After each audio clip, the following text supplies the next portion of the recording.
Thank you, Honorable Speaker. Ngaleche, you have done the Speaker's job.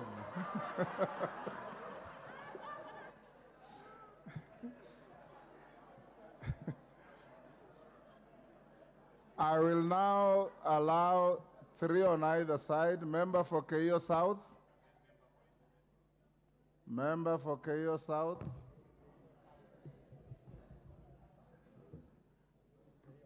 Thank you, Mr. Speaker. Yes, Gideon. I join my colleague, the woman Rebel Keo Marakwet, in mourning the demise of Kelvin Kiptum. Kelvin Kiptum comes from my constituency. Take 2 minutes, huh? In a village called Chepsamu, and we are actually neighbors at home. I knew Kelvin Kiptum personally. We've interacted. He was a member of athletics committee in my constituency, and we are planning great things together. We sympathize with the family. We mourn with the family, his spouse, the father and the mother. Actually, Kelvin was the only son in that family, the only child, actually. We mourn with the constituency of Keio South. I lead the constituency in mourning the death of Kelvin. But Mr. Speaker, as we mourn the death of Kelvin, some actions must be taken by the Ministry of Sports. We remember the death of Wanjiru, who was a promising star. Actually, he died at the age of 24, the same as Kelvin Kiptum. Another several. We remember the lady who was killed in Iten under mysterious circumstances.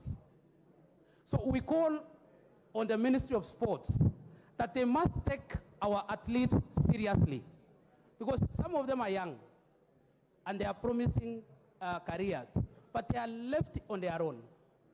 But when they are outside there, when they represent Kenya, we all celebrate. But once they are here, they are left on their own. We must ask the Ministry of Sports to support our athletes. Thank you, Mr. Speaker. Kalango.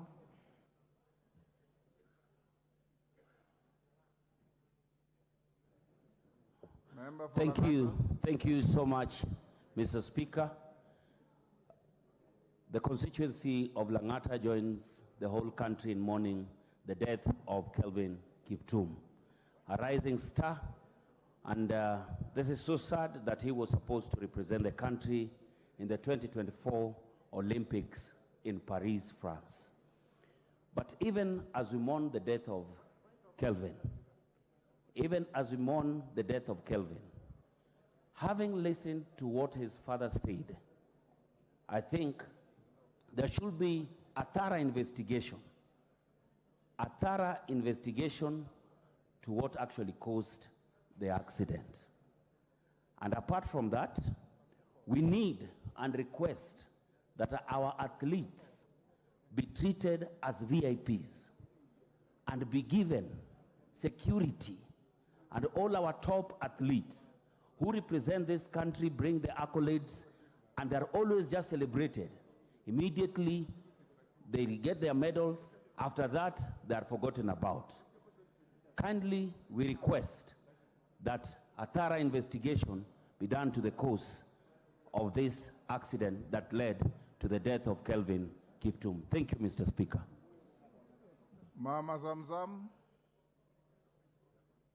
Asante sana Mheshimiwa Spika, na mimi kama mama Mombasa nachukua fursa hii kutoa rambirambi zangu za pole pamoja na wakazi wa Mombasa kwa familia ya Kelvin Kiptum. Alikuwa ni shujaa, alikuwa kijana mahiri katika mbio, na mimi sana naweza kupeleka pole zangu kwa babake ambaye alilia sana kwa uchungu, akisema ni mtoto wake wa pekee.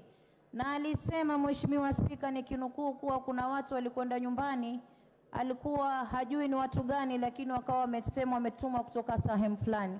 Kwa hiyo na mimi pia naweza kupigia pondo nikisema hii yake ichunguzwe, ijulikaniwe, pengine kuna mkono wa mtu ama ni vipi, Mheshimiwa Spika. Na si yeye peke yake, Mheshimiwa Spika, nikumbuke pia na mabinti zetu, watoto wetu wa kike ambao wameuliwa hivi karibuni ovyo ovyo Mwenyezi Mungu pia na Mheshimiwa Spika, pia natoa rambirambi zangu za pole kwa familia zao, na niweze kusema kuwa serikali iweze kuangalia vifo hivi vinavyotokea hasa kwa kina mama, ni vipo vya kusikitisha sana. Asante sana Mheshimiwa Spika. Member for Endebess.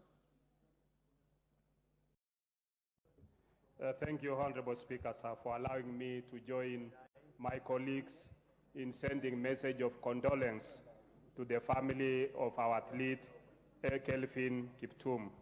Honorable Speaker, this is a very sad moment for our country and for a young man at the age of 24 losing his life at just not even before his prime. Honorable Speaker, I think what I would urge the Ministry of Sports to do is that we need to have a culture or a format in which we are able to counsel our athletes, make sure that we are able to advise them on how to even, once they qualify to become good athletes, they can be able to be guided properly so that they can be able to live in a more better way. Especially, Honorable Speaker, sometimes you look at some of the athletes who have made this country great, and you look at the life they are leading is in abject poverty after many years of doing very well, making a lot of money for the country and for themselves, and then ending up in a miserable state. So we need to be able to even guide them on how they can invest and make better lives for themselves later on. We've seen some who have done very successfully. We've seen recently there's others who have even put up the Leo Village in Eldoret, which is a very innovative way of retirement. So, Honorable Speaker, I want to join the colleagues to say pole sana to the family of Kelvin Kiptum, pole sana to the parent losing his only son, and pole to my colleague, the member for Keyo South, for the loss of his constituent. Irene Mayaka.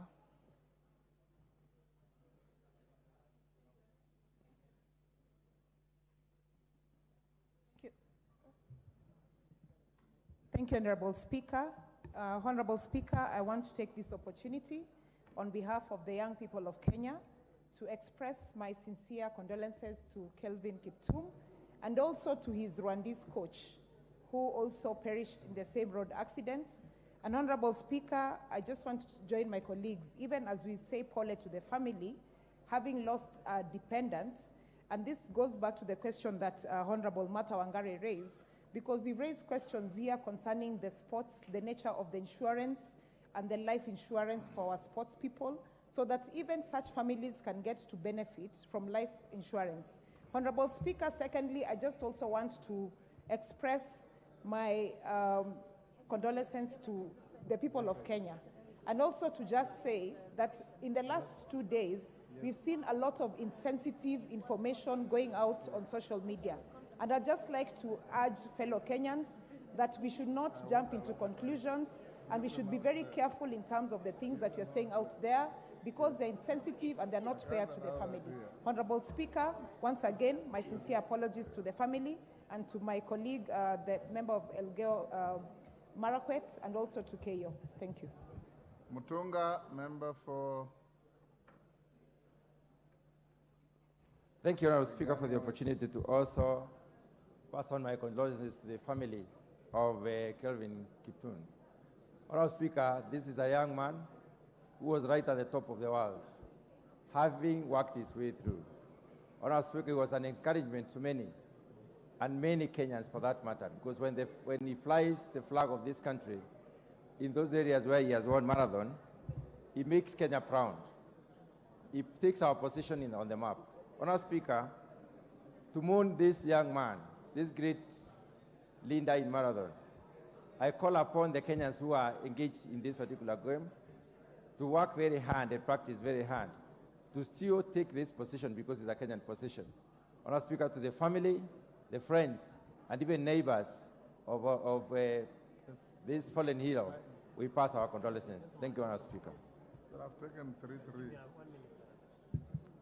I had promised 3-3. We have done 3-3. I think we can stop there. Honorable Tim, you will speak another time. Let's go to the next order.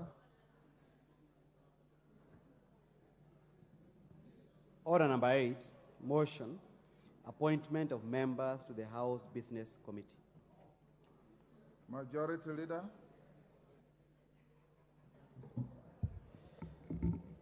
Thank you, Honorable Speaker, and allow me, Honorable Speaker, to also take this opportunity to first say Happy New Year to all members and to welcome them back to the House in this good year 2024. And Honorable Speaker, as you indicated, I do pray that the House will be quiet the way it was this afternoon as we began. Honorable Speaker, you noted even the Honorable Junet today was right on time. Unlike last year, and I want to believe that this year he will be a changed man. Honorable Speaker, also allow me as Chair of the Parliamentary Service Commission to congratulate you for the good work that you have done around the precincts of Parliament, right from the gate, Honorable Speaker. As we drove in today, you can't fail to notice the changes that are there. Honorable Speaker, even as you walk into this chamber, previously, Honorable Speaker, and you know your skin complexion is not very dark, we would struggle to see you. But now we can clearly see you. The lighting above your seat is quite impressive. And so is the lighting also in the chamber, Honorable Speaker. And I also did notice at times you have had to struggle to be heard because of the height of the microphone on your desk, and now it's quite audible from where you stand. Honorable Speaker, congratulations, and I hope that the clerk's office and that of the clerk in the Senate, as the Secretary of the Commission, will endeavor to maintain these standards so that even as these facilities age, repairs and maintenance are done occasionally when the House is not sitting. Honorable Speaker, I then beg to move that pursuant to the provisions of Standing Orders 171, 1F, this House approves the appointment of the following members to the House Business Committee, in addition to those specified under paragraph A, B, C, D, and E. 1, the Honorable Omboko Milemba, CBS MP. 2, the Honorable Robert Mbui, CBS MP. 3, the Honorable Faith Wairimo Getao, MP. 4, the Honorable Samuel K. Chepkonga, CBS MP. 5, the Honorable Adan Welie Kainan, CBS MP. 6, the Honorable Tom Joseph Francis Kajwang, MP. Sorry, the Honorable Tom Joseph Francis Kajwang, MP. 7, the Honorable Sarah Paulata Correre, MP. 8, the Honorable Joshua Mbithi Mwalio, MP. 9, the Honorable Umul Kher Kasim Sheikh, MP. Honorable Speaker, these 9 members shall be nominated. Is required, Honorable Speaker, that these 9 members, in addition to those that are already provided for in under standing orders by virtue of the offices they hold, these 9 will be nominated by political parties and approved by the House at the commencement, Honorable Speaker, as you indicated, of every session, and this being the beginning of a new session, we are then bound to approve these members. Honorable Speaker, members will note that the membership of the committee has remained as it were in the last session. As Honorable Speaker, we thought as the House leadership that this will ensure there is some institutional memory of the committee and its operations as we begin this new year. Honorable Speaker, I therefore urge the House to approve these members so as to kickstart the very important business schedule for this part of the 3rd session and the overall fulfillment of our constitutional mandate as the people's representatives. Honorable Speaker, with those few remarks, I beg to move, and I want to ask my counterpart and good friend, the Honorable Pio Wandai, the leader of Minority Party, to second the motion for approval. Thank you, Honorable Speaker. Good friend, the floor is for you. The Honorable Speaker, thank you very much. As I second the motion, let me also take this opportunity to welcome fellow members back to the House after a fairly long recess. It's a recess that has enabled us to interact with our constituents and Kenyans in general. Honorable Speaker, this past recess has enabled me to visit, I think, your constituency. I was able to be hosted by Honorable Tim Wanyonyi in Kandui constituency, and that, I'm sure, is an indication that perhaps next time I come, I could be hosted by yourself, Mr. Speaker. Mr. Speaker, this recess... You are most welcome. This recess has also